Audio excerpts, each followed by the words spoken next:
takk na ko. neewoon na ko jël bu yomb laa lay.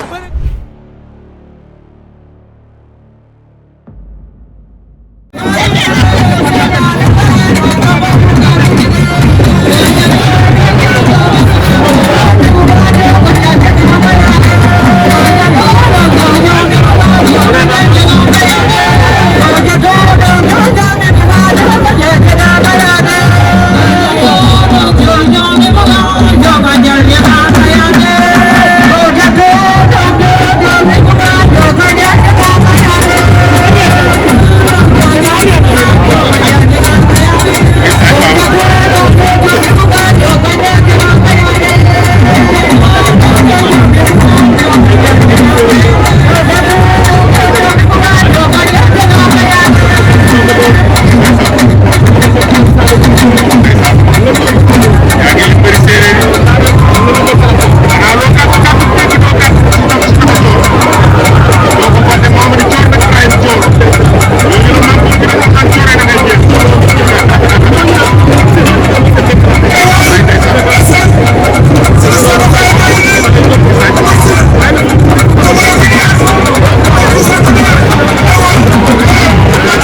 leen jaajëfal bu baax a baax di am mbégte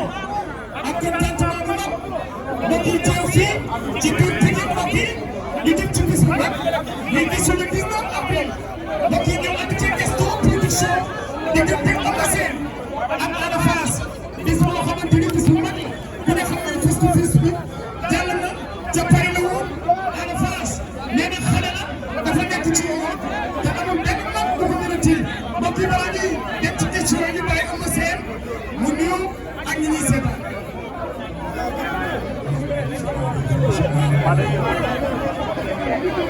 micro na ko jege micro na ko jege.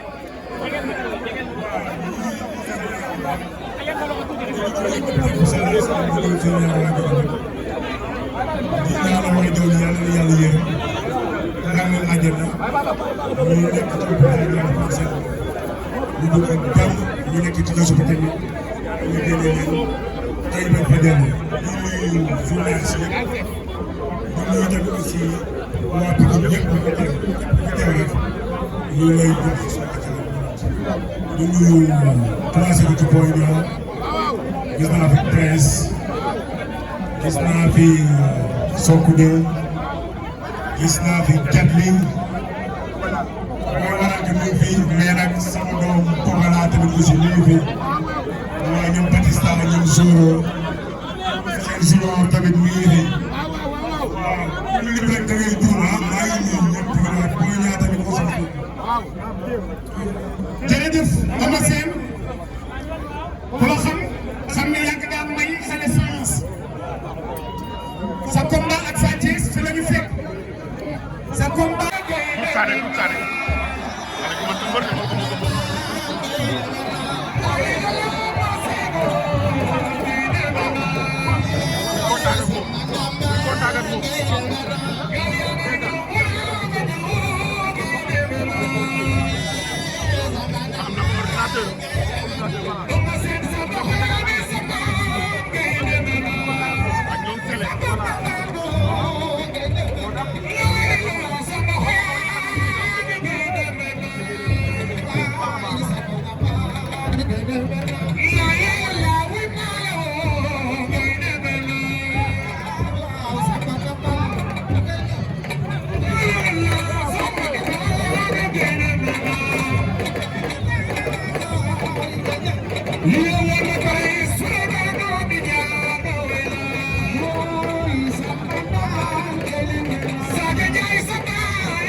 di nuyu sama mbokk séeréer yi.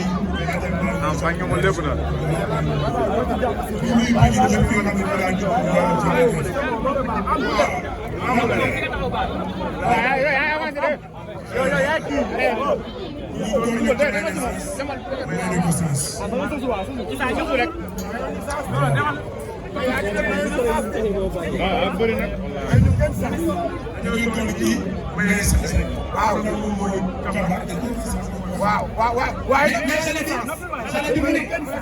xale bi mu ne ci diggante bi def nag parce que daf fi bëri ak ay champion nee na nañu dem seetaan yi combat ak Lac de Guiers numéro 2 nee na ko ko xamul ci bés bu ko jóg le combat boobu su doon noté zéro laa koy may sérieusement parlé daanu waaye yeneen combat yi mën naa ko defal lu ko daje ak Ada Fass mënul am dara ci mën a seen ci mbir ci non espoir